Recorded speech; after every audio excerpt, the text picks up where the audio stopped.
That's how much time we have to rehearse the song in the car. Tomorrow we're gonna play that song. I have an idea for it. We're gonna play it and we're gonna do it in the car. That's it. I had just flipping no idea. Never heard a snippet or anything of it. I can sing a little bit of Jij bent een shambag, that's er. When I'm 30, I think I'll go on a vacation. You won't, I trust you.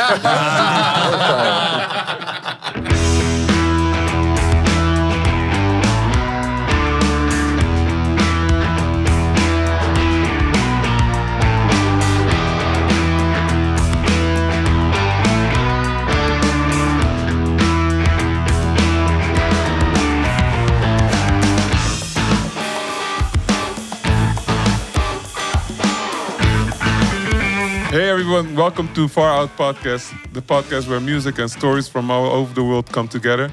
My name is Tony, I'm your host for today, and today we have two incredible bands in the studio. All the way from Groningen, we have Taxitaxi. How's everybody doing? Okay. I think we're tired. Yeah. Okay, cool. And all the way from Italy, we have Ido, one half of the band Pua. Unfortunately, Simona could not make it for this interview, but we're glad to have you over here. Thank you, guys. Hope Good all to be is well. here. Nice to meet you too. Nice to meet you. So yeah, we're gonna have a lot of fun. I hope it's. We are already, I think. Yeah, we are already having fun. But before we get into the fun and the stories, I would like to have a small introduction by Taxitaxi first. Where are you from? Who are you? What are you doing over here? Right. Yeah, sure. We are a punk boy band in the Dutch language from Groningen. And we have the three of us. And we do it as our characters, which are... Freddie Sunshine. Roberto Cornetto. Bobby Baloney. Yeah. And so that's who we are. And how did you guys come together? Well, we all were like playing in the Groningen music scene. We'd all been like kind of playing all across the Netherlands and stuff. And then we got together. We just wanted to do something that was like, you know, like a really good vehicle, like for doing a lot of touring and a lot of playing. And we settled on like this format of like playing this boy band that's like 3 cartoon characters. And that was like less than a year and a half ago, and then we just been like going pretty much. Because you are part of the Popronde at the moment. So, Edo, the Popronde is a Dutch initiative where up and coming artists get the opportunity to do like perform in 3 months or 4 months. It's basically a traveling festival. It's like a circus, kind of. Like it just takes over in the span of 10 weeks. It takes over like 40 cities. So like, you play like 3 months. Yeah. That's insane. I love it. I wish we had something like that in Italy. And how did you guys come up with the name Taxitaxi? I had the name in like a note on my phone with like 20 band names, and then Bobby was scrolling through my phone one day and he was like, "Yo, when are we starting fucking Taxitaxi? That sounds great." And I was like, "I don't know, tomorrow." And then we wrote like the first couple of demos, and then we just started it. And did you guys start to play punk from the beginning, or? I think we were, me and Fred, we were previously in a different kind of band, which with more thought out music, and we wanted to do simpler songs. I think because we wanted to write more songs, make less decisions. I think make it easier for people to consume, and I think naturally that leads to punk. So. We never really were like, let's do a punk band. No, we were like, let's do a cool band with simple music, and then you start playing punk. And also to have like songs that are more fun to write as well, because like we have so much fun writing these songs. Like especially in the beginning, like we tried to do songs that were like 4 sentences, like really easy and really like. And once we started playing, it became also about, okay, how can we get as many people in this crowd to like scream it along with us, to and engage with the music. Yeah, to so participate in any way, actually. Really, yeah. So it happened pretty natural because we wanted the simple stuff. Yeah. You're very lucky. That's good. Sorry, I think No, it's okay. Thank I you. was just saying that's a very good way. I think to thinking of music. Sometimes we get too serious about it, and it's like, well, I do, but so to have that just make everyone sing, and just have fun, just write something. It's just precious. Yeah, and Bello. what about you, Edo? Because you started Pua. How did that come about? Basically, what happened, I wrote the songs like maybe 4 years ago, because I was doing music in Italian, and my music is very like mellow and like very the opposite of Taxitaxi, basically. Like very not fun at all. Like very. Oh, it's not fun. Is it like dark as well? Like It's just really like kind of nostalgic, and I sing with my low voice. It's very, I don't know, whatever. But then I was like, okay, let's go back to music in English. Maybe I can write something that's a little more uplifting. But then I wrote a record, and it was still like the record that is out now. I wrote it and I produced it, and it was like, it's still kind of sad, kind of like meh. So I was like, maybe I need to just open the project a little bit.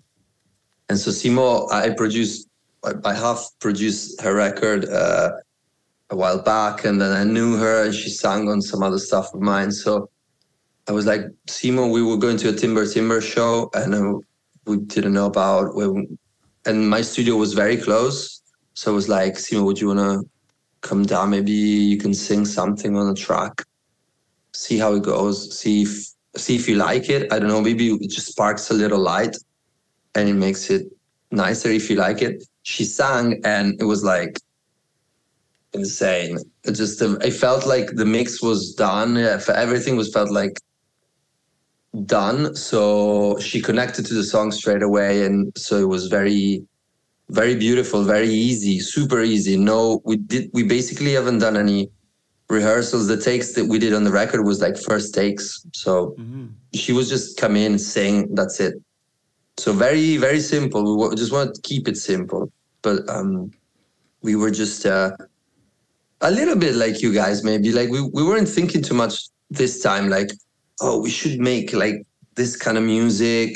It's just or that. It's just happened that we listened to a lot of 70s music and all the kind of like 2010, kind of indie that comes from there. And so when we listened to it, it was just natural to sing those melodies, do that. It wasn't much. There wasn't much think in this record. So it happened quite organic between you and Simona. Completely, it was like straight away. We were just singing in one octave. We don't basically harmonize in the record ever. Like there's no like, oh, you do this and I do that. It was just like, oh, I'll just keep a low voice and you just sing an octave higher. And it happened to be really magical for us. It was like, oh, this is fun. And so we just kept that, and we thought that's the record. Not that was enough for us, Yeah. So it kind of, because we spoke before starting the podcast, obviously, and you guys mentioned the process of you guys making a song in the car. Could you elaborate on that? Because I think you can only have that if there's a synergy between each other, actually. So right now we're doing popronde, and it means sometimes we play 4 shows a week, and we also all have work, so there's no time to rehearse anything. But we still wanna, we still get bored of our stuff. We still wanna write new stuff, and we've been writing like little snippets. But there's no time to rehearse it together. So last week we thought of a song about being a policeman, because it's really cool to be a policeman because you have like a gun and you have like authority and you can tell people what to do. So it's a really simple song about you are the police, tatu, tatu, politie. That's how the song goes. That's literally the That's song. literally Like, the it's- whole song. And we came up with an idea. We live in Groningen. We have to ride to Amersfoort. It's a 2-hour drive.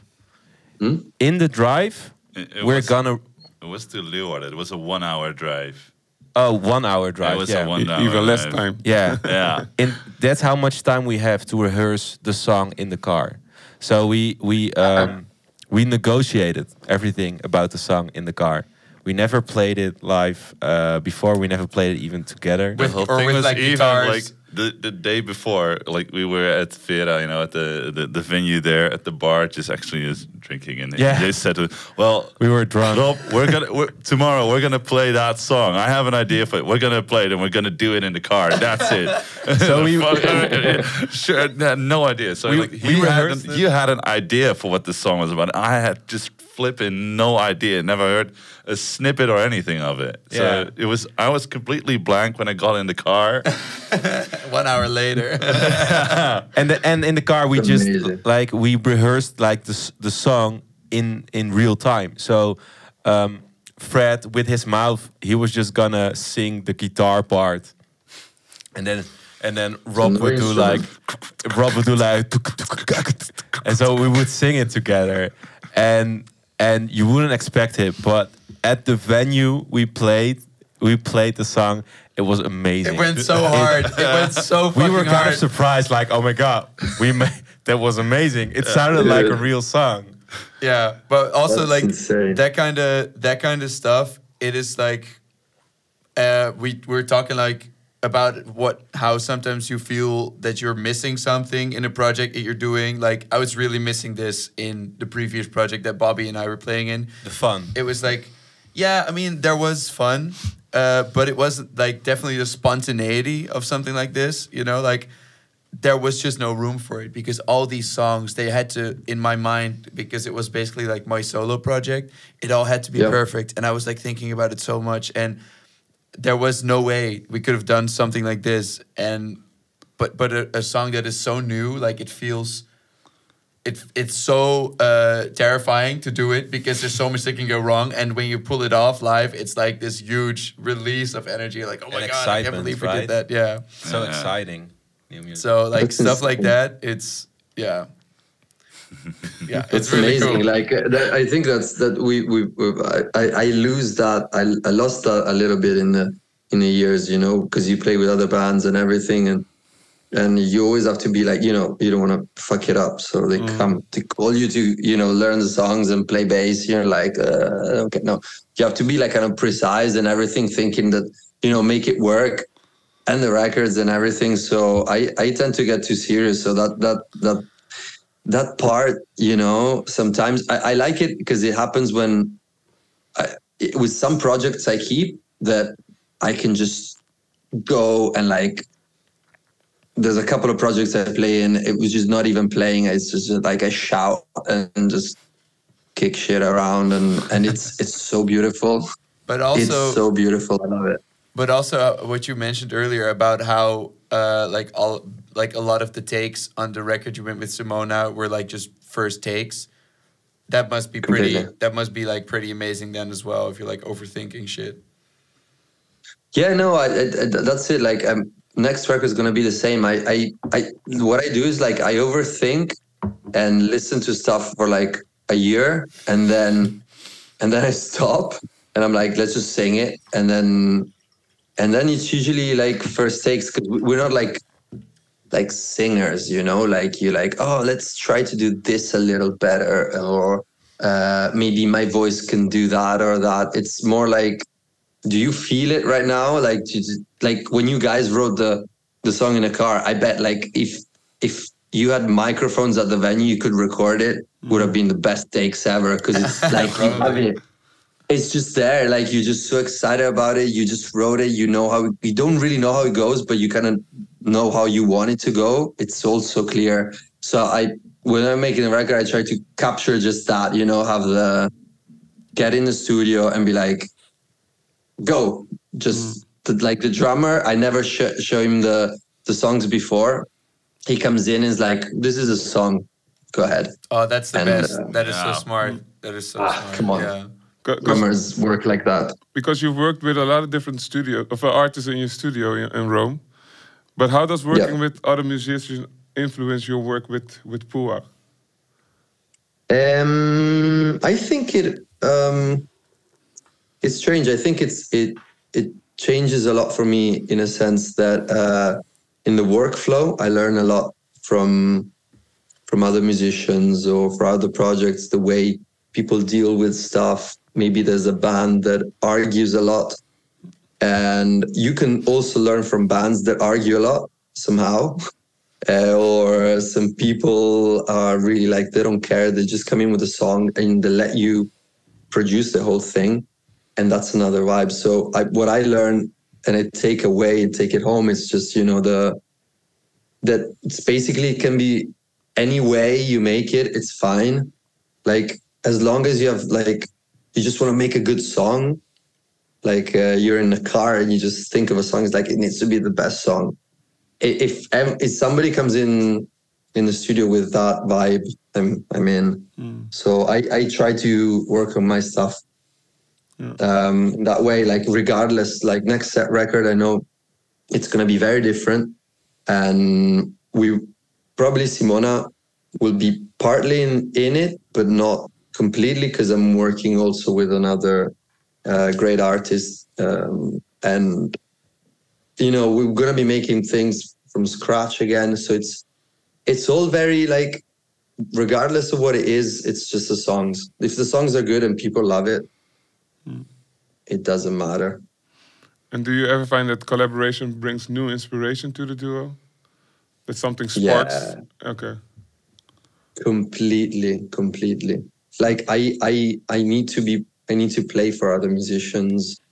I need to play in other projects. I need to always have like a record to mix or ask somebody to just, you know, play the song I wrote just to hear in a different way, you know, just, and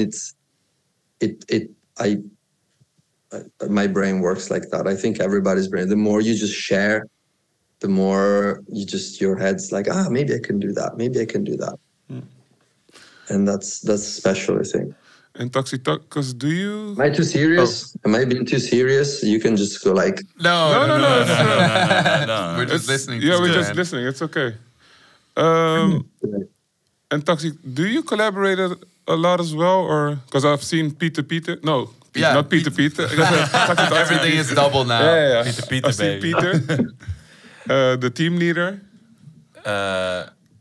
Definitely. Yeah, well, Do we collaborate? No.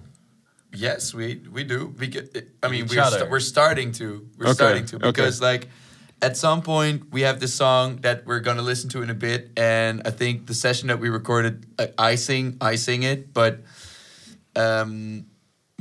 we really wanted somebody who had like, it's basically the song Team Leader is about like, you know, like a toxic manager at work pretty much, and we really wanted somebody who could like have that vibe.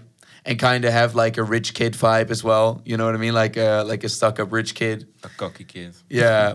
And we knew this performer from Groningen who plays in a duo called Never Been to Berlin. They're really like super silly and really fun to see live. And we asked the singer from that duo to like basically play our manager, new character, yeah. play another character like in our universe. Yeah. So he is called Peter, and he is our team leader, which is like, he's like our manager, not really, but like he plays and he sings on the record. So he sings that song. So, and it's definitely something that we're like open to. We have like a song that we're gonna get remixed. We have one song we're letting it remix through a couple of guys, a couple of acts that we find really cool. Someone we're gonna make, you know, they're gonna make a completely new track out of it. Others are really just remixing it. So, you know, really exciting about what we'll see from that. Yeah, it's definitely a band that is like very like fertile for for collaborations because it is so. It's basically it's pretty clear what we're doing, and it's very easy to like add something into it. Like so when we have like a big show, we actually get like Goya, the guy who plays Peter, we bring him along with us, and he sings that song, and he like. Yeah. You know, like comes onto the stage and gives us like feedback on how we're doing. It's like, so how do you think you're doing? It's like he started like the last time we did it, he came on like oh yeah. You guys, audience, you don't think it's great? Right? Here's some T-shirts from management. Here you go, guys. You know, to get you guys settled again. You know, like some compensation. That's so good. You can be very playful in your show. I love that. Exactly. Like, you can whatever you want to do. That's awesome. Right. Yeah, and so definitely like I know like we would be open to work with other acts, and I think at some point next year we're gonna be a part of like a really cool project that is like a bunch of bands like being thrown together, and we're gonna make like a record with. They're gonna, how does that work again? They're gonna like. We're gonna be paired with another Dutch band, and then two maybe, but that's yeah, and then they do like 8 bands or something, and then they make 4 teams, right? Kind of. Yeah, it's not team, it's not a competition. No, but they like put the bands. They make force. Everything is a competition, and then we have to fight each other. Yeah. So we did that.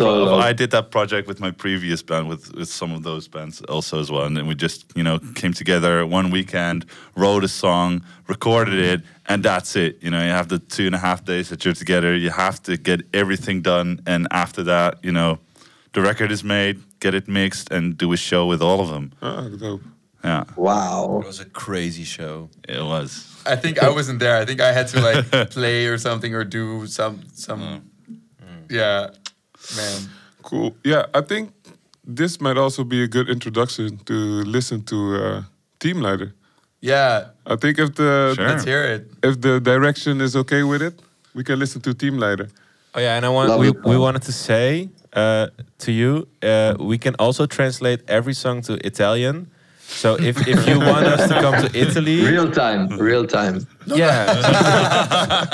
Yeah, no big deal. We'll do it. If you want us to play in Italy, if you have a place for us, we're down. We'll come and play. 100%. 100%. We're making doing a show together. Is that an option already for music, like you have on Netflix, that you can switch the languages, like in oh shit! There's some. We're working on it. We're working on it. Yeah, it's huge things coming. Oh yeah. Yeah.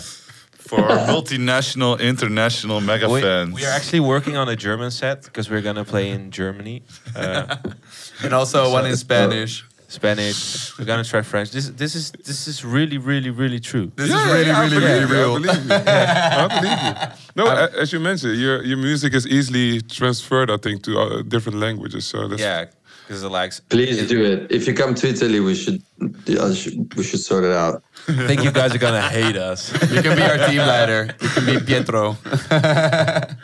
Cool. I know. We'll figure something out. Amazing. Okay, let's. We're gonna listen to the song "Teamleider" by Taxitaxi.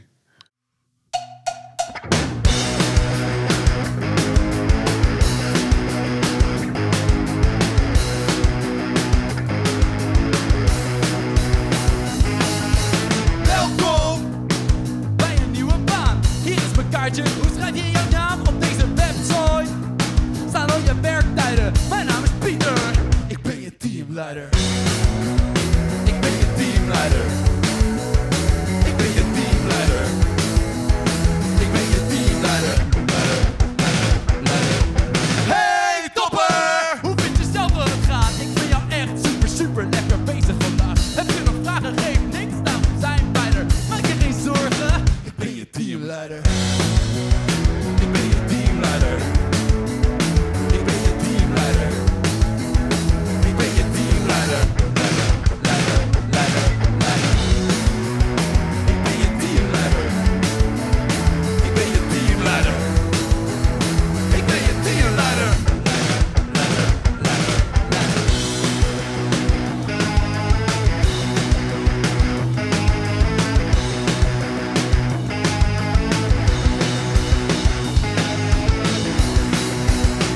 vind je zelf dat het gaat? Hoe vind je zelf dat het gaat? Hoe vind je zelf dat het gaat? Hoe vind je nou zelf dat het gaat? Hey topper! Hoe vind je zelf dat het gaat? Hey topper! Hoe vind je zelf dat het gaat? Hey topper! Hoe vind je zelf dat het gaat? Hey topper! Ik ben je teamleider! Ik ben je teamleider! Ik ben je teamleider! Ik ben je teamleider! Leider, leider, Ik ben je teamleider! Ik ben je teamleider! Ik ben je teamleider! Ik ben je teamleider! leider, leider. Ik ben je teamleider! Ik ben je teamleider! Ik ben je shiftrunner! Ik ben je shiftrunner! Ik ben je assistent, regionaal manager! Ik ben je teamleider! Ik ben je teamleider! Ik ben jouw teamleider! Ik ben je shiftrunner! Ik ben je shiftrunner! Ik ben je assistent, regionaal manager! Ik ben je teamleider! Leider, leider, leider, leider! Applaus. Yeah. Yeah. Fucking love it. It's Thanks, so dude. good. It's really good, guys. I hate my music now. I wanna shout. Ik ben je teamleider. Yo, Perfect Dutch. that is literally Yeah. was good. I can sing a little bit of Jij bent een shambag, that's er. That's good, Bert. I know a little bit of that. How did that happen? Peak Dutch They don't- culture.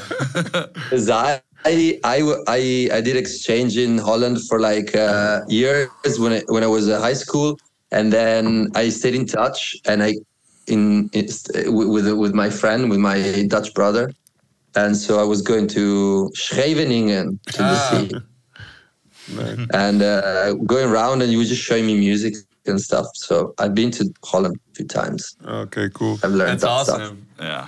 So Taxitaxi, like with your music, you get the whole crowd to sing along and to just wild out. How does it feel to blend humor and politics into your music? And what do you hope people take away from your songs? We don't blend any politics in our music. No, not really. No. I don't know. I mean, it kind of ends up in there sometimes, but it's like, I think the thing is, It could be. it could be Okay. because the songs are so simple. You can figure it out yourself, you know. So if you feel like you've heard it, you're not wrong. But It's art. It's really. yeah, it's not really our goal to like make a. We're not that type of punk band. That's just it. We're not Yeah. that, full on punk band like in the Netherlands we have like Hang Youth and anything who is just really, like Extinction Rebellion, that kind of stuff. We don't lay it on top of our music. It's just more the vehicle that Taxitaxi is to enjoy it and I go think with this. We just try to resonate with people's feelings. Yeah. It's not like we are trying to explain something. No. Like, oh, this is how the world works. Yeah.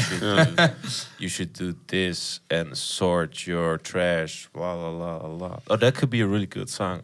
I'm writing it down. Sort your trash. Yeah, it's like, I mean, it's like you say, like you're not, if you hear it in there, it's not wrong. I think in our first single, even then, because it talks about like in Den Haag, where Scheveningen is also, it's like that's where like the parliament is, and in our first single we sing like, I am like scared to death of the people in Den Haag. So, I mean, but that's just a feeling, basically. I'm just the feeling that just a bunch of like high educated white people who don't know, like they don't know all the people they're making the decisions for. Like that shit it's kind of scary. But I mean, I don't like when I was writing for Doodsbang, that song, like I wasn't thinking like, I need to put this very succinctly and I need to explain everything to. It's like it just ends up in there and creating like the song so rapidly. That's, I mean, then just like you said, like the moment ends up in the song, So like whatever you're feeling or whatever's going on, like it ends up in the song, and then you just like move on and make another song, and it's. I'm curious. Aside from Doods Bang, our first single, did you hear anything that you interpreted as politically or anything else?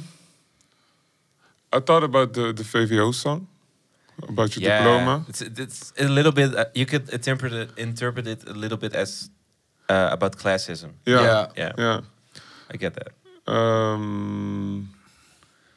Yeah, I don't know all the titles by heart, but yeah.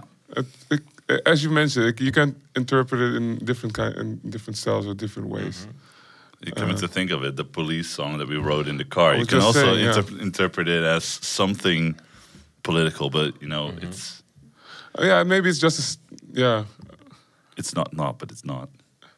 I don't know. Yeah, it just feels like we're just like painting with like such broad strokes. You know, it's like so like simplistic and childish almost. Yeah. It almost feels. I mean, it definitely feel like politics is like. No, I can go like real artsy on this one. You know, like the snail from Matisse. The snail from Matisse. That's like a painting. It's like all like blocks of color, and when you look at it, it's just like blocks of color, but it's called the snail. So you see a snail in it, but you can interpret it as anything. It's just like blocks of colors. And maybe you're right. Maybe it's my association with punk rock. It's in my head. It's always like something against the system, against the politics, the powers that be. Actually, so maybe that's my association with. Yeah, you're not the first one that said it, and it's probably also because I think we're just like it's kind of like we're writing about what we're dealing with, and we're kind of like holding a mirror up. So like with the song about the police, it's like. I'm a police guy and I have so much authority. Look at me, I'm so cool. Of course, like it's kind of shitty that there's like such a feeling of power that comes with authority. Of course, so it's very logical for you to think that. But to me, like the song "Politie," it's like how it is when you're like 5 and you learned about the politie and they're just like catching bad guys and they're cool. It's like that, you know, it's you do it like that, except, you know, we're all in our 20s and we, you know, we're on the internet, we've seen shit, you know, it's like, we've seen footage. But, I think also in a lot of the songs, you know, we don't go there because you can, like, you already go there in your head. You like, you don't go there in the song. Because it's, you know, you've said enough or something. I don't know. It's like you've said enough by holding up a mirror. Yeah. Characterizing it. You know? Yeah.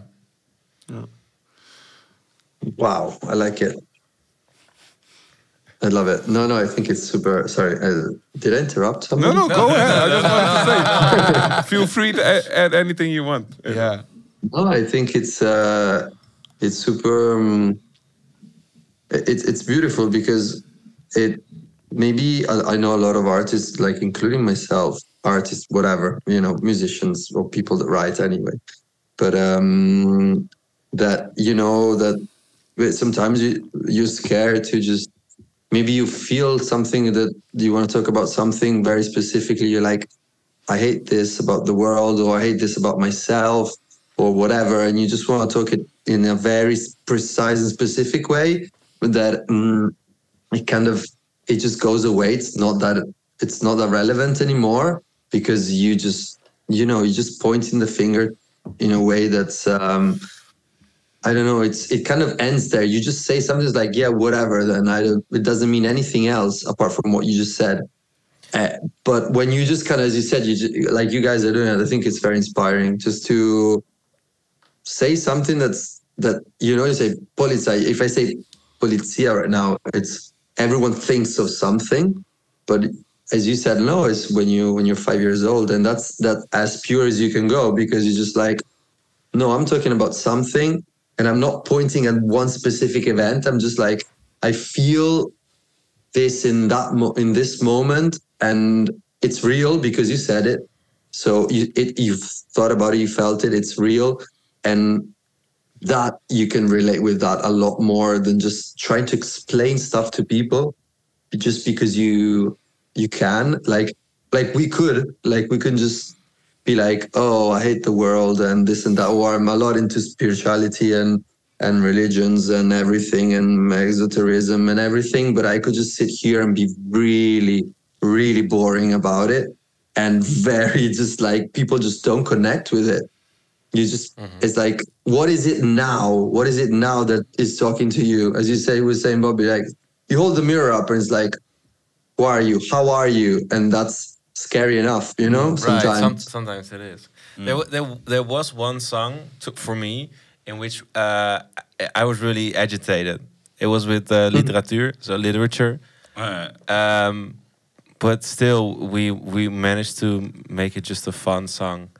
And also, what I like about some of, I think some of our songs that are like the strongest for me are the ones that are like right in the middle. They're like they're about something, but they're not really saying like, whoa, this is great and you should do this or that, or this is bad or you should do this or that. They're just there or something. And I like those because they, you know, they just keep going. And it's like, we have this one song called Trots op jou, which is on the first thing we put out, first EP. And the lyrics are literally just two phrases. Trots op jou, which means proud of you, and hou van jou, which means I love you. So, and that's like it. And it's like, whenever we play it, it's just like a chant. And it's like really early in the set. And it's always like, everyone connects to it. Everybody in the crowd, like, it's always, for me, the moment when I'm, like, landing into the set. I'm like, after that, I'm like, okay, let's fucking go. Like, and I love that it is a wholesome song as well. I love that it's, like, cute. It's not an angry song. Yeah. Oh, it's interesting. Maybe because of the music, because to me, it felt like a bit like tough loving. Because it's indeed a chant, but the sound of the music is kind of like, darkish, pretty dark. Yeah, it's very like crowdy. It's like you need to get your shit together. We don't say that though. So that's interesting, right? So that's like you hear that. That's reflecting on you. Yeah. How are you doing? A lot of tough loving growing up. Yeah. Okay. Fucking. Sorry, I just wanted to ask you a question, but then it went on lock again. Killed the moment. Cut! No, just kidding. Let's explore the music scenes where you're from. We're gonna start with you, Edo. Yep. So Italy's music scene is super diverse, especially when you compare the north to the south. How does the scene in Rome stand out? And do you notice any big differences when you perform in other parts of Italy? I would say, as you said it, it's music is very diverse. We have, I think we're lucky in a way because as non-English speaking countries, we have the chance to switch and have multiple personalities, all of us, musicians and acts, to just explore different things. Italian music has a huge tradition, as everyone knows. Like there's parts of Italy where, like around the Naples area or Sicily, but south of Italy, there's like areas where there's a very strong traditional music that still reflects in modern bands, which is beautiful. But then these people also tour around Italy, and so you get, even if you're from the south of Italy, your music can reflect. You can go anywhere and people understand it in a way. It's a very super multicultural, all Italian, but like small, very different ways to be Italian, very different to just kind of merge. What I feel in Italy is lacking a little bit. It's that sense of rebellion, which is the idea of just making something without any rules, that doesn't really have to just fall into a box or become mainstream or this or that, or just stay indie. We have, we had like 7-8 years ago, like we call it hip hop or like indie. We call it musica indie music, and then everyone's like from Rome to Milan, everywhere. Everyone wants to make these songs that it kind of became. I did the same, and then became kind of a bit flat because there's a tendency to just be a little flat, just not, like you. I know some bands like in Bristol. I follow the scene a little bit. People just make whatever they want to make. It doesn't matter if it goes on the radio, if it goes on viral on Instagram or here and there. There's just just music. People get together, make music. So there's we're a little behind, I think, in that, to have that free spirit. Even very free spirited artists, I think sometimes are, they either have to go away, leave, or they become, they get sucked in that, put everything in a box. Like the uniform indie pop sound, kind of like. Yeah. So yeah. But That wait, happens a lot. Do you have like did you say that you used to write songs in Italian as well? Yeah. I have a record out, and it's I love it. It's I don't know, just a great moment of my life. I wrote it while I was living in the UK, and then I came back to Rome because I knew there was a scene, like in 2017, this like indie scene was up and coming and growing. So I was like, oh, I like it, and maybe I can live in my, I can live in Italy and make a living out of music. And it went well. I mean, I met all these amazing musicians, and I opened a studio, and it all went well. But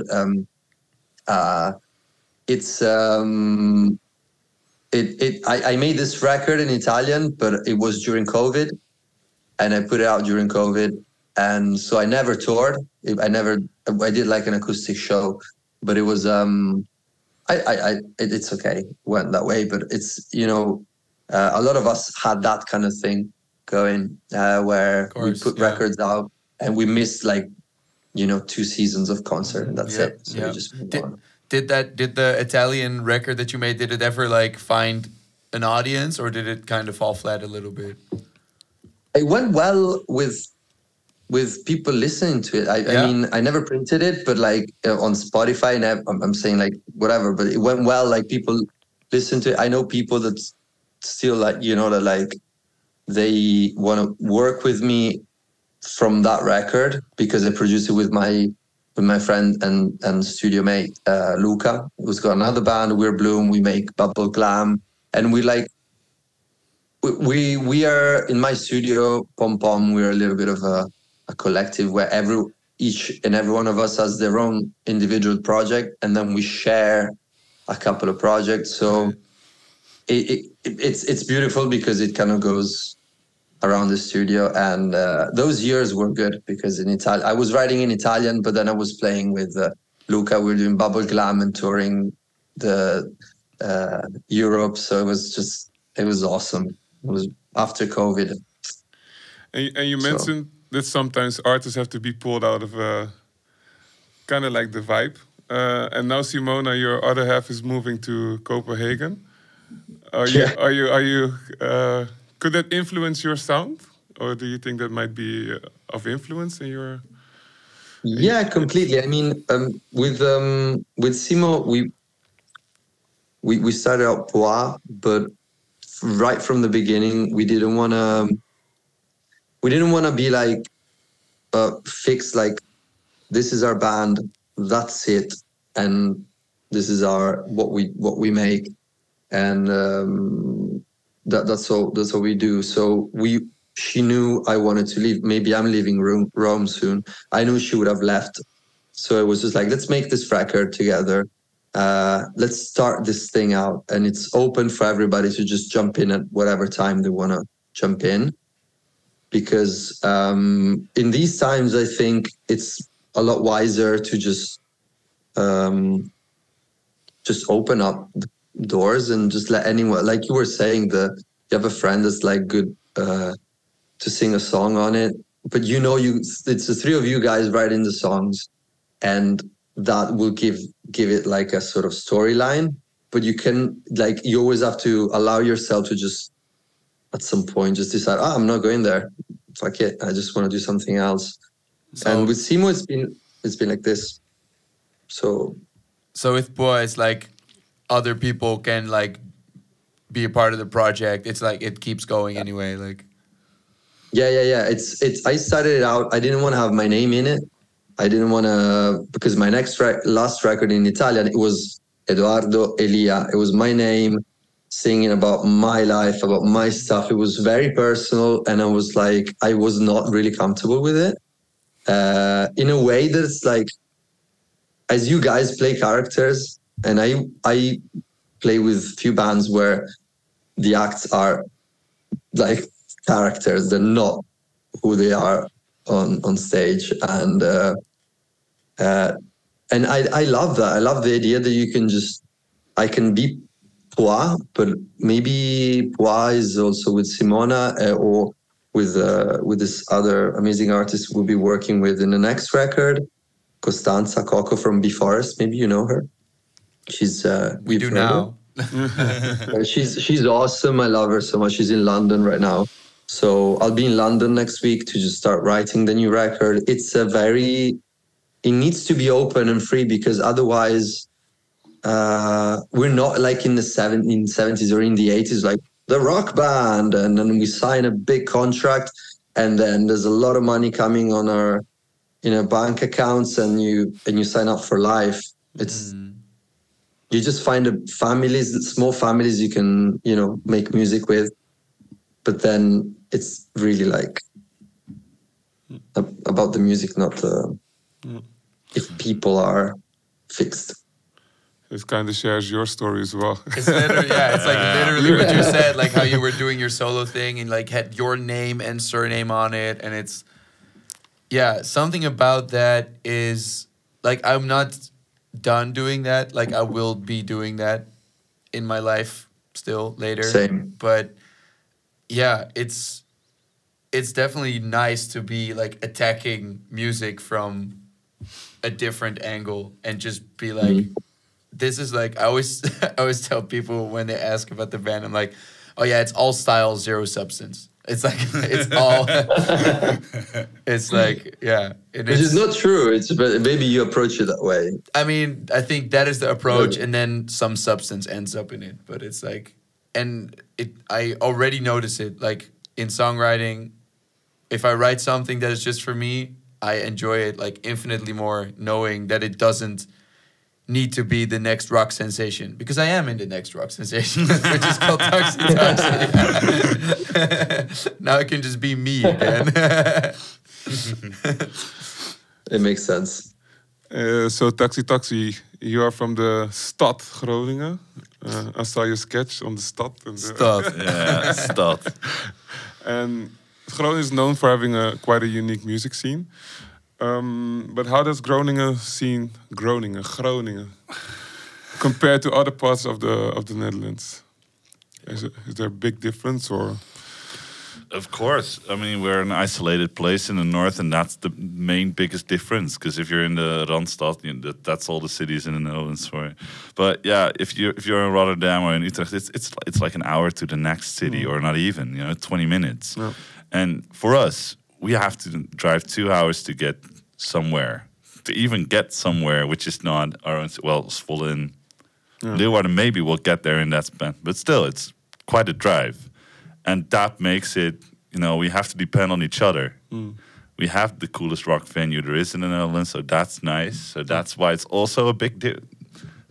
You want to give him a shout out? So shout out to Vera. You were gonna say Simplon. I also work in another venue, so that's a bit. It's a conflict. But yeah, no, it's complicated. Yeah, we have. Already the thing is that we have two bigger, like smaller pop venues and a big pop venue. So it's pretty a lot for a pretty small town actually. So I think that make those parts. Make it a really vibrant thing on its own. Yeah.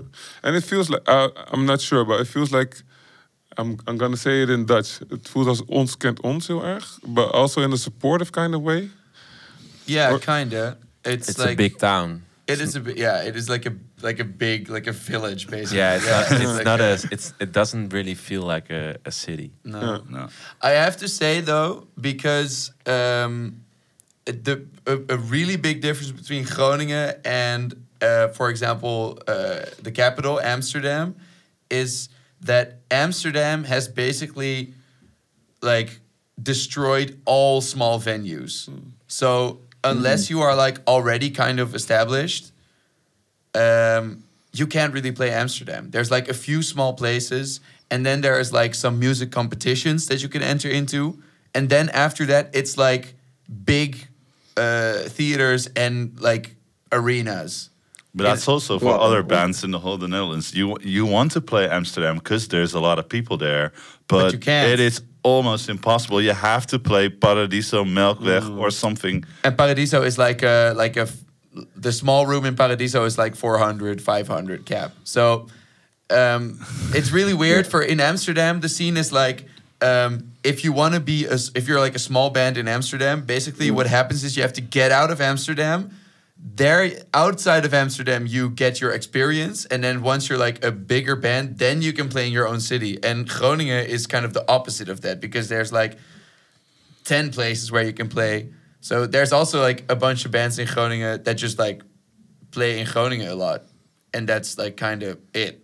Yeah. Whereas in Amsterdam or Utrecht, like in the cities that are like in the center of the Netherlands, a lot of that, like those small venues, they don't exist anymore because of noise regulations, because of gentrification, because of a lot of shit. So Groningen is kind police.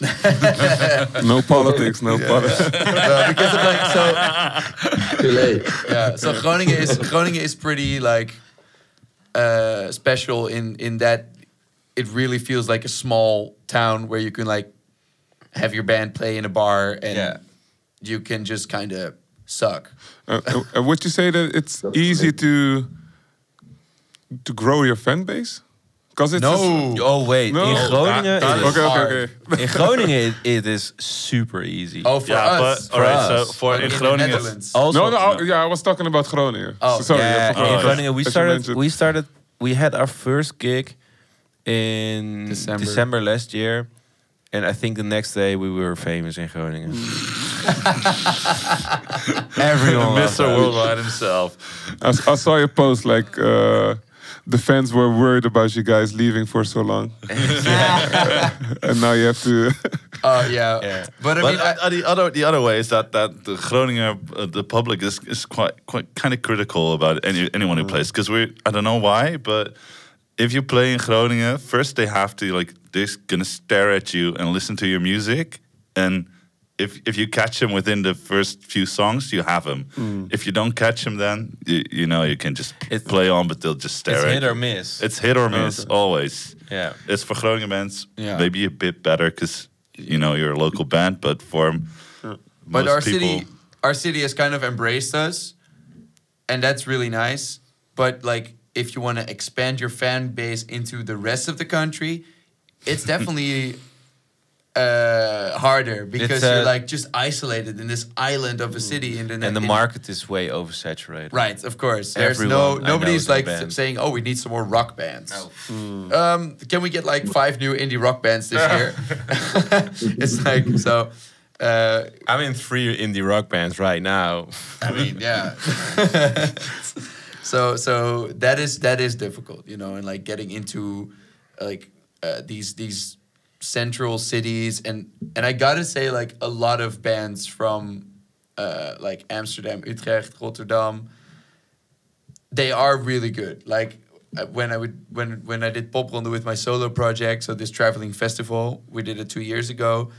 I remember being like amazed at how cool these bands were. Like a lot of these bands, they looked amazing, they sounded amazing, they were very like, they came across as like very mature because they came up in a more competitive climate maybe, because Groningen is like this big village. It's like it's not it doesn't feel that competitive. It doesn't feel like, you know what I'm saying? Like it kind of feels. Yeah, for sure. It feels like more chill. Yeah. Whereas there, it's like In Amsterdam, there's an understanding that if you really want to make music, you gotta lock in. You know. Yeah. You gotta like. In really, Groningen, there are a lot of bands that just fucking around. And I get that. Sorry, mag dat überhaupt? I think so, yeah. Otherwise, we're gonna bleep it out. Okay. Fuck. They're just flipping around. Fuck, poop, plus. Cazzo. That's what you can say. Nobody knows. Sorry. Okay, sorry. They're just messing about. A lot of bands just messing about. I don't want to shit talk, but there's like a really big root of succession in Groningen. Even if you're not really experienced, there are 4 places you can play. You know, there's no real sense of like competition. I think. The other way around is also a thing. Like if there's not a lot of smaller venues that book something from Groningen, to get out of Groningen for a lot of bands is So pretty hard. difficult. Because it's also like if you're from Utrecht and there's a booker or someone in Amsterdam, he'll take the train. He's there in 20 minutes. He'll come to your show and he'll go back home. Yeah. If he needs to go to Groningen to see a show of you, you're doomed. He's not gonna go, you know. And there's even prejudice. Yeah. I think about bands from Groningen. And we have one blessing that is, you know, Eurosonic. But Eurosonic is a blessing, but also something. Yeah, all right. You're gonna maybe as a small Groninger band, you're gonna play like in a small venue on Eurosonic, but not really on the real program, but in the program next to it, and something like that. And it is a booker will go to the main things and maybe check you out, but there's so many bands that every weekend. Could you explain Eurosonic for Edo a bit? Do you know it, Edo? Eurosonic Noorderslag? Yeah, Eurosonic. I know it very well from some friends of mine and they made a record with me. They played the Eurosonic in the past. So cool. What are they called? Awesome. It's very it's well seen in Italy. Everyone like applies to Eurosonic. It's one of the coolest festival. What is your friend's band called? We're Bloom. Oh yeah, that's the band that played at Eurosonic. We're Bloom, yeah. Oh, cool. Oh. I'll check And them out. Malihini, I think too. Malihini, they did play. There's a few, I don't remember them all, but it's everyone's like, oh, Eurosonic. I applied to Have you applied to Eurosonic? Have you That's so done- cool. Every November, everyone's locked in on applying to Eurosonic. I mean, we're applied. Like we want it because like you get like this huge showcase festival. It's very convenient. The whole music industry of our country and like a lot of European industry officials, whatever, they're all there. Look into the camera. Make another application, like a live application. I don't know. Maybe by the time you see this, you will have already booked us, and I don't have anything to tell you. But We'll be there. Taxitaxi. yes, at least. Vorige sisters. Yeah, no, but it's cool. It's cool to have that. But I mean, it's like you say, it's still almost like you put like a microscope on how oversaturated the music industry is. And Edo, do some of these things sound familiar for you? Like for the difficulties in an oversaturated market? I think in a way, I think so, but it's more that like the small clubs in Italy, you can play pretty much anywhere in Italy, which is nice. Rome is not so exciting in terms of venues and gigs and shows, but mainly because we have Milan, Bologna, like Padova and everything in the north, Torino, that are closer to Europe. So if you're touring, you don't go down to Rome if you're a band from abroad. So we don't get as many shows as we would like to in Rome. But for local bands, I think there is a chance. There is a chance to play shows. The cachet, you know, the money is never good. So it's very it's awful. Like, to be a musician, I mean, we all know it, but to decide to be a musician, if you don't make that little jump where, you know, you can pay all the musicians and all the expenses and everything's like nice and clear. If you don't have a bit of an audience, it's very hard to support yourself and play music in Italy. It's not seen as a cool thing until you play huge venues and everyone's like, "Oh, you're a musician." And it's like, "Yes, I've always been a musician. Thank you." It's not because I played like one massive show that it's like now I'm a musician for everybody. But you know, it's a little like that. The competition, I think there was a little bit, but everyone's, I think, a little more chilled recently.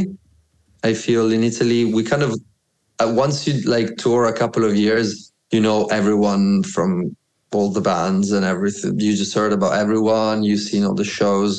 Not all of them, but you kind of, you know what I'm saying. You know, like you start to know how the circuit goes. And I wouldn't say it's competitive, but there is, I think what there is that kind of loop, infinite loop, that if you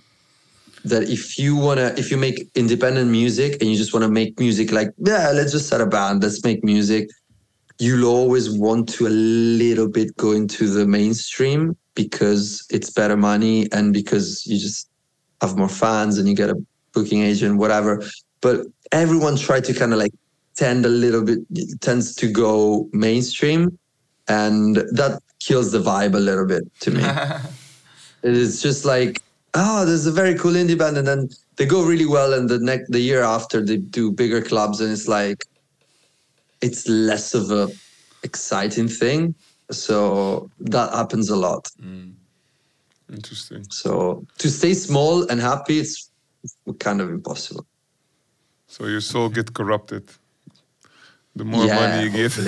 Hopefully. I want to become super rich and buy a Ferrari and, drive to Eurosonic. Because that has always been the main goal, like buy a Ferrari. Cause, you know, drive to Eurosonic. And drive to Amsterdam. Yeah. I mean, that's why I make music, come on. But parking is like $7.50 an hour in Amsterdam. I mean, if you can buy a Ferrari, I think you can. I don't know, man. If it's all your money. Parking in Amsterdam is insane, though. Like a Ferrari, I know a Ferrari is expensive. You think that, but maybe you can buy it at like manufacturing costs. And it's not that fast either. I mean, on our way to Amersfoort, we passed by a Ferrari in our minivan. So in our mom and dad van, totally overtook him. No, thanks. I think now could be a moment to listen to your song, Beacon Margarita. Pua. We're going to put the video on YouTube. Nice.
in a freezer.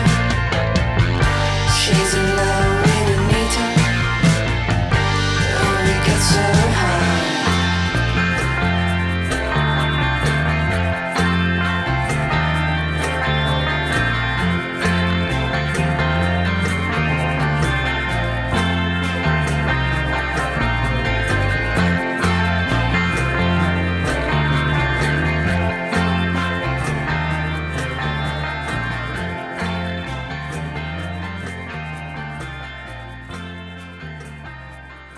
So could you tell us about the story behind this song?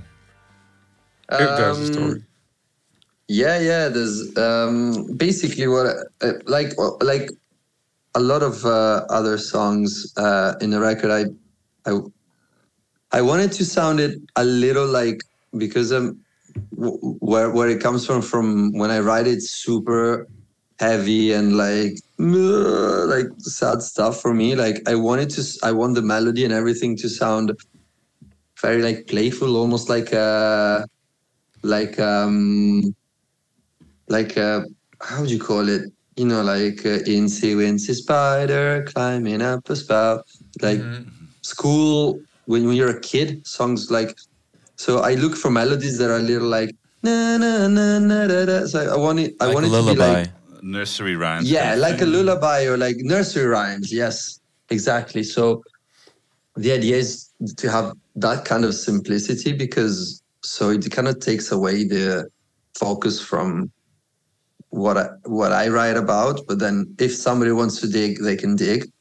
And the music really I wanted to be, as I said, like playful too, like so like openly like psychedelic in a way that's like somebody, if you go on like YouTube and look at the comments, somebody wrote at the bottom, oh, AI could have done it better. And which for me was like, tell that's him. awesome. Which is incredible. I think that's I found it really very funny, because my aim was in this song in particular, it's very different from the rest of the record. It's it was very openly like Sergeant Peppery sort of, you know, those and Kind of and reminded me of the on Brian top of- Jonestown Massacre as well, like the vocals Right, and yeah, stuff. Like exactly. how you said, like with the unisono vocals with you and the other singer, like it really gets like that like culty vibe, you know, like totally. the gym, like the Jonestown vibes. Yeah, totally. That you got the exactly, so like you can hear the reference like straight away. Yeah. It's not like it is not like Babe Rainbow sort of thing. It's not hidden in any way. And I don't know. I think this we wanted to make a video for this song and push this one a little, because it's the lightest of all. Like it's the most playful one, and but has layers, you know. So that's what we try to do. What's a beacon margarita? That's absolutely nothing. It's just it's the only song that has a title that means absolutely nothing. What I visualized, it was just I thought it sounded good in my mouth when I was singing it, and I was like, I was thinking of this beacon that, as the light sheds, it kind of becomes like a margarita, you know, like it becomes like a cup, and then it becomes like a drink. I don't know. I was just like tripping about it and be like, just let's be trippy and just whatever comes to mind, just write something like that. That's and then cool. there's I love other that. stuff, but it you know, it sometimes it just sounds right, and I was like, fuck it. Yeah. Like, what's a Babe Rainbow? Yeah, exactly. I mean, I definitely want to see. see one, but it's like, you know, I don't know What is it? Yeah. Yeah. That's it. So mental health is quite talked about a lot more, I think, in the music industry nowadays. How do you guys deal with the pressure of, like, as you were saying, like people you trying to become mainstream or not? You have been, you've been only on 5 in 5 venues yet, but you're gonna tour a lot with the Pop Ronde. So you were mentioning We have played more venues, and of course we've been in other bands before. Taxitaxi, of course. So it can be quite an intense period, or maybe even a roller coaster where you think like, okay, I don't know which way to go. How do you guys deal with this pressure? If there's any pressure, maybe it's like maybe the music is like your way of like expressing yourself, and you don't really need any other ways to. For me, it is like, okay, like the touring is one thing, but it is like touring is one thing, but that's like a very simple exchange. Like you have some energy, and you spend that energy driving, playing, and like sweating during the show, and then you drive back and you're like a little fried. But that's, I mean, we haven't toured like that extensively. Like we're not like Chaperone or something, you know, like we're not killing ourselves. It's like what to me is like what affects me mentally is like I do a lot of the social media stuff for Taxitaxi, and I'm very happy to be in a band where that is actually a lot of fun. Like we just pretty much get together and we do like some improv theater. Pretty much, we just film ourselves and we like get silly. So it doesn't have. It's not that heavy, but still it just like having to like edit the videos and like throw them out there, and then like try to not let whatever people say or whether people like it or whatever, not letting that affect me. That's hard, because there is a part of me that is like, whether people like this video or this photo or this post that I made or not, that means like you are good or you're not good, like or your band is good or you're like. I feel it. I take it a little too personally. I feel it. So I think that stuff is a lot harder than like the rehearsing and the touring and like stuff like that and like promoting, marketing, that kind of stuff. I think that can definitely fuck with your head if you're like. Because you do everything by yourself. Yeah, right. Well, I mean, we have a booking agent. That's really cool. Yeah. That's awesome. Like, okay. But yeah, I mean, if there is a mental burden, that shit weighs way more heavy, or like, yeah. For me, I don't know what the long-term effects will be, but I feel like I'm handling it. You know, I'm very tired all the time. But I'm like, you know, I'm 25. I'm supposed to be working hard, right? Supposed to be tired all the time. I'm supposed to be unhappy. When I'm 30, I think I'll go on a vacation. You won't. I trust I mean, I think I had my first summer off like this last summer, because we didn't have a lot of gigs. Yeah. In the last couple of years, I've never had a summer break that was, you know, in any way real. For me going on vacation or anywhere. It was just not there. Yeah. So I'm pretty chill now, but I know from past years, like most of the time I just do a lot of emails and stuff and that kind of stuff. And for my other band, I did also most of that. And then you're just doing your own job, doing all the emails and everything with it, and then going gigging the whole week, and then you're back to your job, back doing all the email, back doing everything else, and back. So it's plus like everything all the time. That's the only thing. Like, try not to do too much. That was for me. Mm-hmm. Plus, Take some you're time also off. like, you don't have like a chill job either. Like it's No, like, no, I don't have a chill job either. Yeah. So that It's like Now everybody's wondering, what's your job? I'm a teacher. I'm a teacher in high school. Oh, cool. I teach music, so it's fun, but it's not. It's not something where you can mentally like do. Oh, I'm just doing some administration. Yeah. It's fine. No, I'm Can't be just- quiet quitting on the next I'm generation. tired after you it. know? After Like, that. it's- yeah. No. Does it feel hard to talk about this being kind of like a mental burden, where because you also have the opportunity to kind of like go for your dream or something like that? It's kind of like you're able to live out your dream, maybe. So it comes with it, and you have to take it and don't be a. I don't know if I look at it that way. No? I look at it as pretty much as a job. I mean, like a Okay. fun job, but like I mean, Taxitaxi is a very unserious band on the outside, but I mean, we all like try our best and we all work at it, and we like sit together, Yeah. have a meeting, make some plans like that. It's so I don't know. Yeah, The thing for me is always, like living your dream. I don't know, your dream is most of the times your next goal, and once you're there, you're not living it anymore because you already have the next thing coming, and that's a bit what music and making plans is about. But the thing I love about it is just when I love playing shows. So when you're playing a show, you always think for yourself like, oh man, we have some shows coming next, or when we put out this or that, we go for that's personally me. I love playing the shows, and I try to have as much fun at the shows as possible. Yeah. So because it's high stakes, high reward, it's durable. Yeah.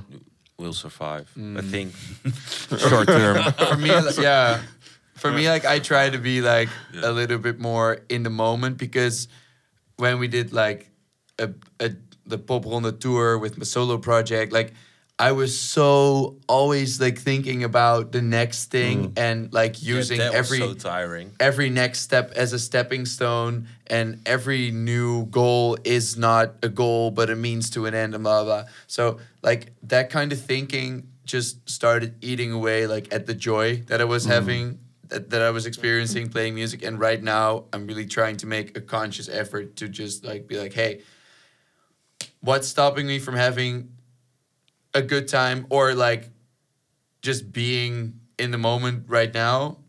And I just try to do that, and it definitely works. Like, So that's growth, actually. You learn from your honestly, previous. I was so like career oriented that I was like robbing myself of the joy of playing music. And yeah, I'm happy to like have spotted that, and now that I'm like working on that, because it's a shame, because you're saying like, oh, it's living the dream. Yes, but not if you're not there. If you're like in your head, you're somewhere else, or like thinking about networking or social media or whatever. It's like, yeah, fuck that. That's yeah. But I like the energy between you guys, because I mean, you can really feel the synergy. I don't feel that it's acted, and even like with you guys doing the little sketches, and even looking at your show materials, it's like you guys are having a lot of fun. So I think that can really help in this journey of just like, hey, let's have fun and just enjoy the ride. And It's so it's so challenging as well. I think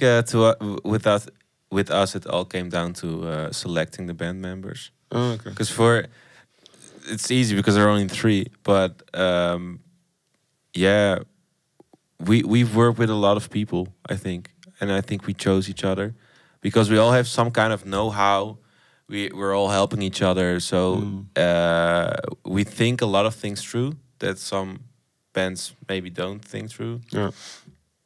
I think that's why it's not really a burden to me to work hard, because well, for one thing, it's kind of successful. Not really like we're making a lot of money, but people like it, and to me that's like a high reward. And also, I feel like we know what we're doing. I feel like the effort we put in, we get back. Yeah.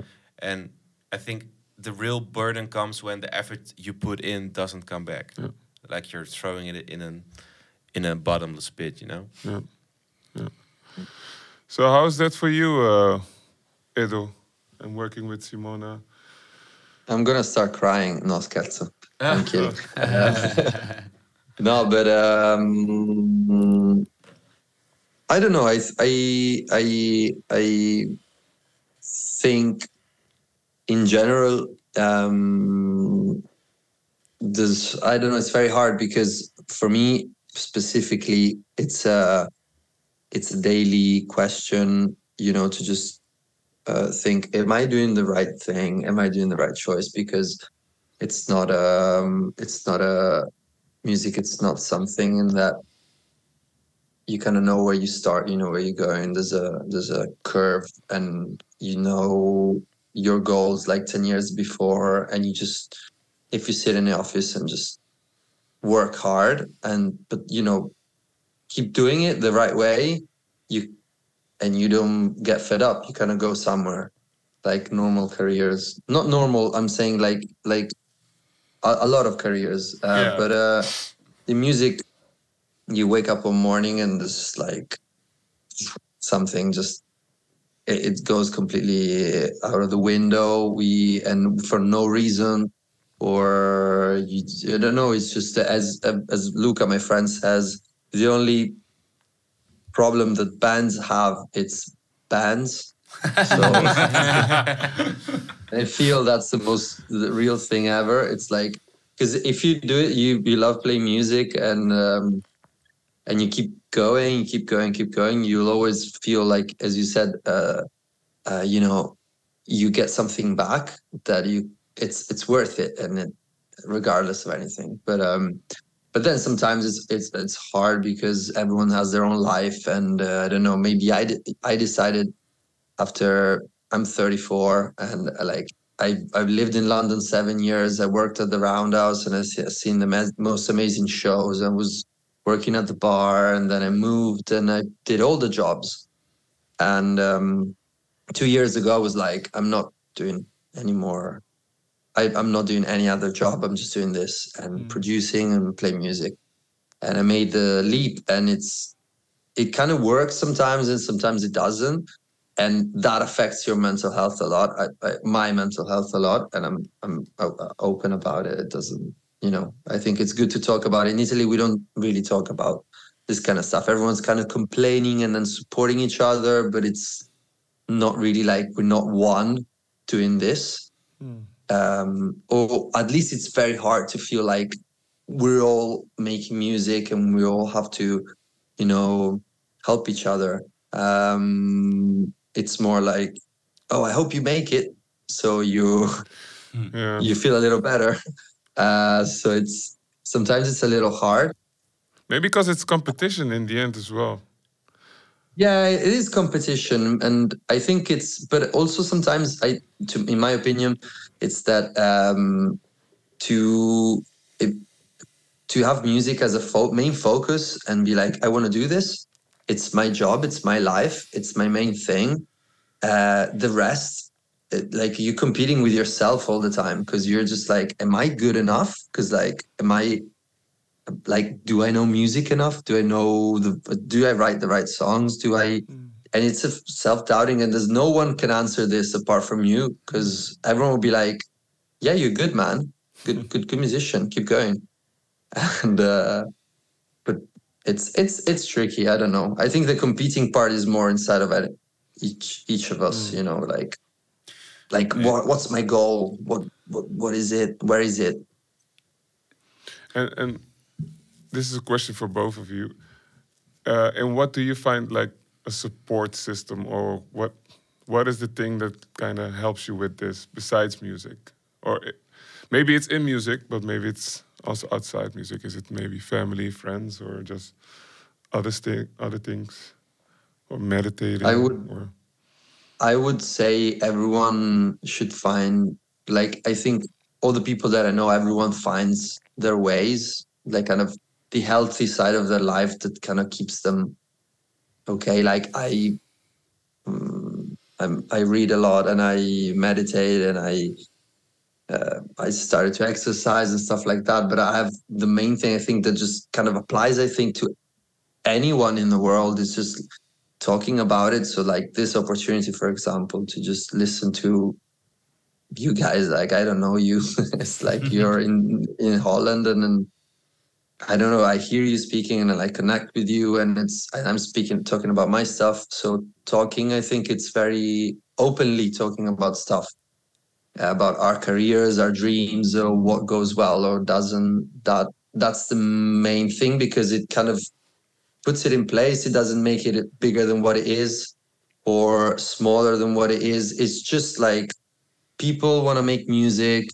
Sometimes it's hard, sometimes it's not. But sticking together, yeah, like family, friends, talking, that is super healthy, I think. It's like, oh, sorry.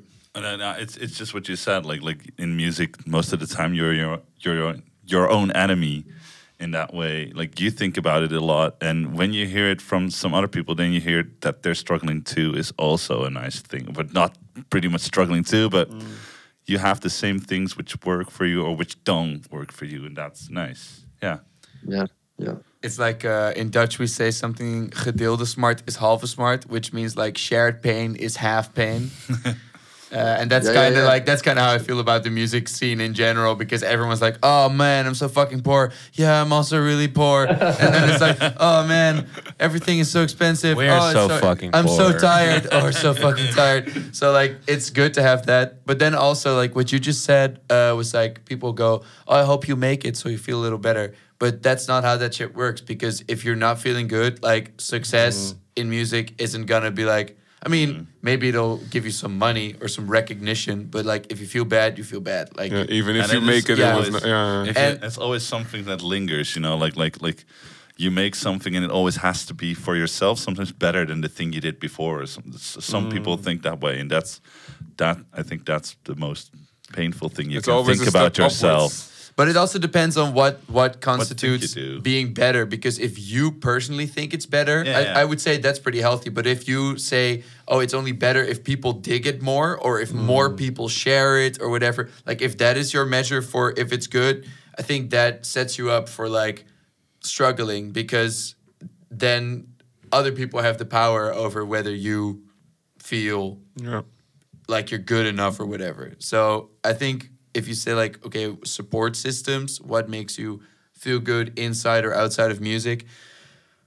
One thing that I'm thinking about immediately is something that I do with a friend of mine. His name is Bruno, not you, Bruno, who's a producer here. But sorry, it's another guy named Bruno. And Bobby is also participating right now. It's something that we've done a lot of times. It's called Kutliedjes, which means like shit songs. And we just take a week, and every day you have to write a song. And it's not Shit like song. a shit song. So it's not like, I mean, usually a bunch of them come out pretty beautiful. But like, let's say you have to work, you're tired, or like you have to go somewhere, or you're just really not feeling it. It doesn't matter. You have to finish the song. And Yeah, I love it. I love it. and what that does is just Takes give the you pressure like a, huh? It takes the pressure of the whole. Exactly. the And it whole gives you like, it makes it process. a playground again. And it takes like bullshit like career and promotion and branding and style, all that shit. Like that doesn't matter. It's like you and the music, and you just get to fuck around a little bit. And it's honestly been, it's amazing like for songwriting. It's like, because most of the time you just got to finish it and then it's good. And if it's not, it doesn't matter, because that's the rules. You got to write a shit song. Like something like that really puts it back into perspective. Like, hey, the reward isn't the show. The reward isn't the appreciation or whatever. The reward is also you making something because it's fun and you're just a person and you make stuff. Like That's so special. Like I just wanted to add something like what you just said. Like I did it the other day. I had an awful day, and then because I need to write the next record and this and that, I'm writing another record for another guy. Like this, I'm working a lot, and then which is great, but I'm still very poor, and I'm like still like life is really Tired. tough sometimes. I'm super tired. Like I'm always around. I sleep, but after this, I'm driving to Rome. It's a 5-hour drive, and I'm working in the morning. So it's like this all the time. So it's like, but then I had a horrible day, and I just sat in my living room with headphones on till like 2 a.m. just like making the most awful beat, and like with plugins that I don't use and stuff like, I don't know. It was horrible. And then my girlfriend in the morning was like, "Oh, did you make some music? Did it help? How are you feeling?" I was like, "No, I just needed to just make something and just make it for the sake of it. Have fun. Just do why, like, go back to the beginning, to when I started doing it. Just be on my laptop, do some stuff, play some music, and that really like just making something was just okay. It's just liberating. I Because don't it's have also to make just the for best. you, right? It's like you say, "Oh, what do you do?"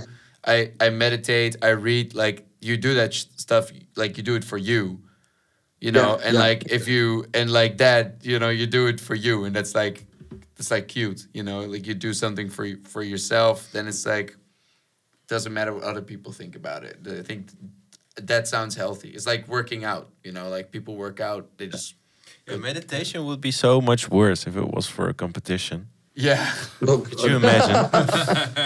write a song about it. Meditating for a Oh, composition. dude, honestly, Come on. Doing it for a reason. next week, bro. Like Ride it on coming the over. on the drive back to on the Groningen. drive back, meditating is a contest, and we are the best. Yeah. I think Man. I think this is a great rap moment. I would like to thank you for your openness and for your stories and sharing your music with me, with Thank each you, other, guys. with the audience. I really think it was a good match between you guys as well. It was a good energy between everybody in the room. I'm including myself. I don't know. Yeah, you did great, man. You were like, Let's hear it for You're Tony. the best. Ah, Tony, woo! oh, that was king of vibe. so. Yeah, thank you. And before Thank you, everybody guys. goes, where can we find you? What are your plans in the near future? We are on Instagram. Our handle is Taxitaxi 050. 050. Oh yeah. 050. Like for all our international fans or potential international fans. Yeah. On TikTok as well, Taxitaxi 050. Like And 050. underscore, right? 050 underscore. They'll Yeah. find it. Yeah. And you're touring a lot still till December? Yeah, Or and then November? Yeah. And then next year we go to Germany, France, Italy, maybe Spain. Spain. Yeah. You should come to should Italy. link up. Just let's keep in touch and maybe Honestly, you can organize some show. yeah. So Come like when this comes out, I don't know when this comes out. Like I don't between know either. October and December, you know, in the spring we're gonna drop a record. We're gonna, you know, play a show in Amsterdam, take over the world, stuff like that. Manifest it. Yeah. Yeah, yeah, you should come. I have some places in Italy I think would be amazing Yes. for you. That's really, where really world good domination stuff. Like, starts. yeah, you people would love it. So let's do it. Cool. Absolutely. And what about you, Edo and Pua? Pua, you can find it Pua_band, Pua band, and yeah, I'm writing the next record right now and starting this new collaboration. So I'll be around Europe writing and doing stuff when I have time. If I can sleep a little, it would be great. But you know, I'll be around, and then we have just one show in November at the party. It's called La Festa of our wonderful label Dischi Sotterranei, that are just the best people to work with. There are a lot of very good small labels in Italy, like Talento. You know, there's good realities, and Dischi Sotterranei is one of them. It's just people that they fucking love music, and they just very good at, you know, just staying focused like sometimes musicians cannot. And so we're playing at the big festival they do in November in Padova, and then just writing, and I want to put a record out next year. So a lot of work. Yeah. Keep listening. Support this. And possibly this the other collaboration between Taxitaxi and Pua. 100%. I'm in. I'm flying in. I'm Honestly, we'll make honestly. like we can make like an Italian EP. Like Yeah, for And sure. then My you my can- my dad will help us with translating. yeah. No problem. And then you can like guest on it. I'll bring the coffee, guys. It's Nice. literally already on the fire. So Amazing. Well, thank you let's keep in again. touch, everyone. Yeah, thank you again, Edo. Have a safe trip to Rome. It's quite late already. You have to stay awake. He's got the You Yeah, I got the think co- 3 a.m. I'll be there. 3. That's okay. And you start at what time? I need to drive outside Rome to play for whatever, for something it's like 10 a.m. Okay. So it's okay. Okay. It's okay. Alright. It's You got it. You got it, Edo. You got it. Pray for me. we will. Of We will. Of course. It's good to meet you, man. Yeah. Yeah. Good to meet you guys. Like really good music, and I'll keep following and write to you and keep in touch. Absolutely, Cool. Same here. you're awesome. So there you have it. The episode with Pua and Taxitaxi coming from Groningen and Pua coming from Rome. I had a lot of fun, and I would like to thank you all for tuning in to this episode of Frequency, the podcast. I have to give some shout-outs as well. Poppodium Vera, Kunstraad en Gemeente Groningen, Stichting Frequency, and obviously the studio where we are recording right now, Mojo Dojo. Dojo. Mojo Jojo is from Dojo from Powerpuff Girls, right? Mojo Mojo Jojo. Dojo. Mojo Jojo. Special thanks to Mojo Jojo. Dojo. Special thanks to Mojo Dojo. And just stay in touch with us. Check out the website. Check out the socials of Frequencies, the podcast. And see you next time. Bye.